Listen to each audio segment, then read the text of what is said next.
నమస్తే, welcome to burning topic. పశ్చిమాసియాలో శాంతి కోసం ప్రపంచం ఎదురు చూస్తుంటే అక్కడ యుద్ధ మేఘాలు మాత్రం విస్ఫోటనాలకు దారితీస్తున్నాయి. ఎక్కడో గల్ఫ్ దేశాల్లో పేలుడు జరిగితే ఇక్కడ భారత్లోని పల్లెల్లో కన్నీరు ఉబికి వస్తోంది. ఒమన్లోని సోహార్ నగరం డ్రోన్ దాడితో దద్దరిల్లింది. 2 భారతీయ బిడ్డలు ప్రాణాలు కోల్పోగా మరికొందరు హాస్పిటల్ పాలయ్యారు. అటు యుద్ధ భయం, ఇటు ఇంధన సెగ. అసలు గల్ఫ్ లో ఏం జరుగుతోంది? మన వారి భద్రత ఎంతవరకు ఉంది? ప్రభుత్వం తీసుకుంటున్న చర్యలేంటి?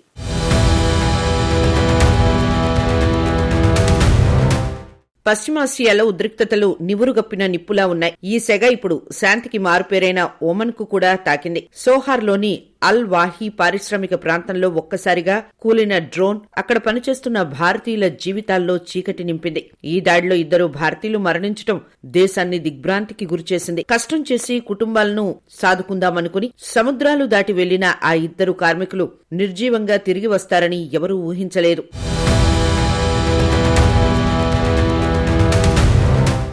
ఓమన్లోని కీలక పారిశ్రామిక కేంద్రమైన సోహార్ నగరం ఒక్కసారిగా పేలుడు శబ్దంతో ఉలిక్కిపడింది. సోహార్లోని అల్ వాహీ పారిశ్రామిక ప్రాంతంలో ఒక్కసారిగా ఒక డ్రోన్ కూలిపోయింది. ఈ ప్రమాదం జరిగిన సమయంలో అక్కడ వీధుల్లో ఉన్న 2 భారతీయులు అక్కడికక్కడే మరణించారు. సాధారణంగా శాంతియుతంగా ఉండే ఓమన్లో ఇటువంటి డ్రోన్ దాడులు జరగడం అరుదు. అయితే పశ్చిమాసియాలో ప్రస్తుతం నెలకొన్న భౌగోళిక రాజకీయ ఉద్రిక్తతలు ఈ ఘటనకు కారణమై ఉండవచ్చని రక్షణ రంగ నిపుణులు భావిస్తున్నారు. ఈ డ్రోన్ ఎక్కడి నుంచి వచ్చింది, దీని లక్ష్యం ఏంటి అనే అంశాలపై ప్రస్తుతం ఓమన్ అధికారులు దర్యాప్తు చేస్తున్నారు. ఈ దారుణ ఘటనపై భారతీయ విదేశాంగ వ్యవహారాల మంత్రిత్వ శాఖ తీవ్ర దిగ్భ్రాంతి వ్యక్తం చేసింది. మరణించిన వారి వివరాలను సేకరించడంతో పాటు వారి మృతదేహాలను త్వరితగతిన స్వదేశానికి చేర్చేందుకు మస్కట్లోని భారతీయ రాయబార కార్యాలయం నిరంతరం ప్రయత్నిస్తోంది.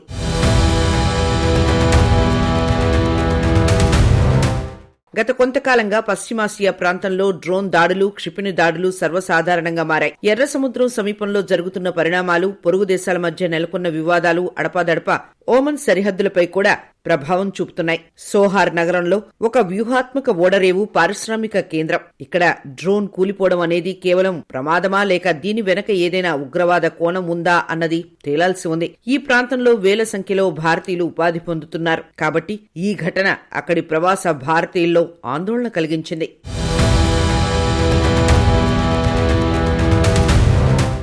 కువైట్ అగ్ని ప్రమాదం మిగిల్చిన గాయం అంత సులభంగా మానిపోయేది కాదు. పొట్టకూటి కోసం వెళ్లిన భారతీయులు అగ్ని కీలలకు బలవడం దేశాన్ని కలిచివేసింది. అయితే ఈ చీకటి వార్తల మధ్య కొంత ఊరటనిచ్చే అంశం ఏమిటంటే గాయపడిన మన భారతీయులు ప్రాణాపాయం నుంచి బయటపడటం. అదనపు కార్యదర్శి అసీం మహాజన్ వెల్లడించిన వివరాల ప్రకారం మొత్తం 11 మంది క్షతగాత్రుల్లో 10 మంది మనవారే. వీరిలో 5 ఇప్పటికే క్షేమంగా ఆసుపత్రి నుంచి బయటకు వచ్చారు. మిగిలిన 5 కూడా త్వరలోనే కోలుకుంటారని వైద్యులు ధీమా వ్యక్తం చేస్తున్నారు. అటు కేంద్ర ప్రభుత్వం కూడా ఈ విషయంలో చాలా సీరియస్ గా ఉంది. మరణించిన వారి పార్థివ దేహాలను వారి సొంత గ్రామాలకు చేర్చే వరకు విశ్రమించకూడదని అధికారులకు స్పష్టమైన ఆదేశాలు అందాయి. కువైట్ అధికారులతో భారతీయ రాయబార కార్యాలయం గంటకు టచ్ లో ఉంది. నిబంధనల ప్రకారమే కాకుండా మానవతా దృక్పథంతో బాధితులకు అన్ని రకాల సహాయాన్ని అందించేలా చర్యలు తీసుకుంటున్నారు.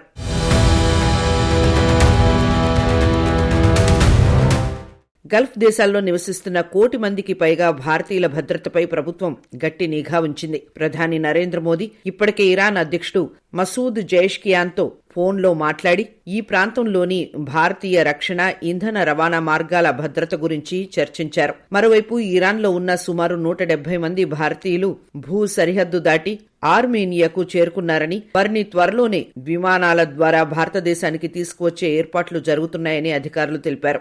సముద్ర మార్గాల్లో ఉన్న నావికుల భద్రత కోసం కూడా ప్రభుత్వం అనేక చర్యలు తీసుకుంటోంది. ప్రస్తుతం హోర్ముజ్ జలసంధి సమీపంలో వేల సంఖ్యలో ఉన్న భారత నావికుల రక్షణకు సంబంధించి షిప్పింగ్ మంత్రిత్వ శాఖ ఎప్పటికప్పుడు తాజా మార్గదర్శకాలను జారీ చేస్తూ పరిస్థితిని సమీక్షిస్తోంది. విదేశాల్లో ఉన్న భారతీయుల భద్రత మాకు అత్యంత ప్రాధాన్యతనిస్తుంది. ఈ ఘటనలో ప్రాణాలు కోల్పోయిన వారి కుటుంబాలకు ప్రభుత్వం అండగా ఉంటుంది. ఓమన్ ప్రభుత్వం అధికారులతో భారత రాయబార కార్యాలయం నిరంతరం సంప్రదింపులు జరుపుతోంది. ఘటనకు గల కారణాలను విశ్లేషించాలని కోరింది.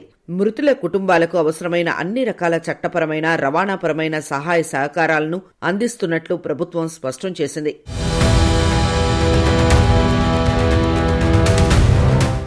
ఎర్ర సముద్రం సమీపంలో జరుగుతున్న పరిణామాలు, పొరుగు దేశాల మధ్య నెలకొన్న వివాదాలు అడపాదడపా ఓమన్ సరిహద్దులపై కూడా ప్రభావం చూపుతున్నాయి.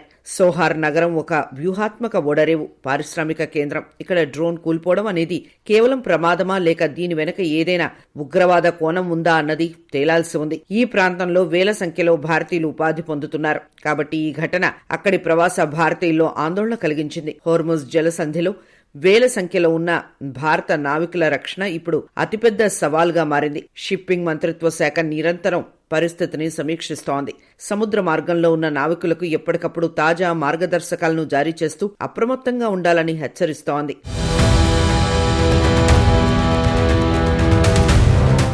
పొట్టకూటి కోసం పరాయి దేశం వెళ్లిన భారతీయులు ఇలాంటి యుద్ధ వాతావరణంలో బలి కావడం అత్యంత బాధాకరం.